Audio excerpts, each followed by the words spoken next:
Welcome to the Afterspin, opinions from thought leaders in our state. I want to ask John Hood and Chris Fitzsimon. The subject of betting on college and professional sports has been left to the states to determine. The Senate has passed authorizing legislation to allow the Cherokee tribe's casinos to offer betting on sports and also authorize horse racing. What's your reaction to this proposal, John Hood? Gambling has existed in this establishment, or any establishment, or in the history of the human race ever since there has been a human race. I'm not a big fan of it, but I don't think that we ought to prohibit it. I think that whether you like it or not, people have already been betting on college sports. They've been doing it for decades.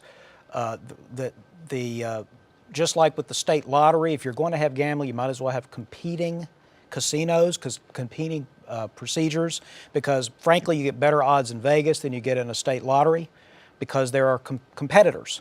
So I think that we need to, of course, police any kind of fraud that may happen, and that's certainly a possibility when you're talking about money happening online and so forth.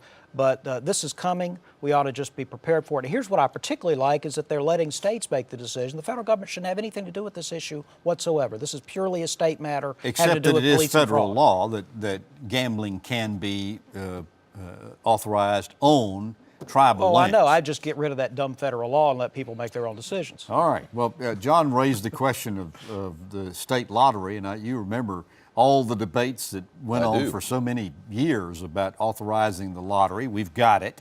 So far as it goes, should we go ahead and authorize sports betting on college and professional teams and horse racing? Well, as horrible as this might sound, I generally agree with John.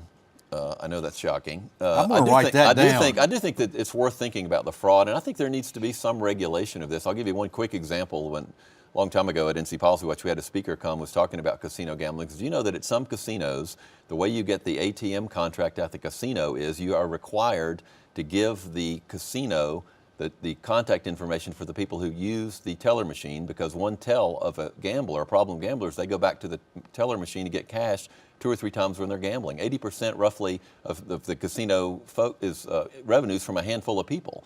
So there's a predatory aspect to this. I'm not sure how much we can regulate it, but there's a predatory aspect to this that is very worrisome as to whether or not people should be allowed to gamble and people should develop gambling enterprises. I generally agree the state should stay out of this, but just like other predatory schemes, we need to be worried about fraud. We need to worry about them preying on people who have issues. But I'd rather the state spend their money on encouraging people not to do it almost, and let people let them be set up. We do spend money on people that become addicted. But anyway, we'll be talking about it more, I'm sure. And thank you for watching the Afterspin. We'll have more video all during the week on ncspin.com.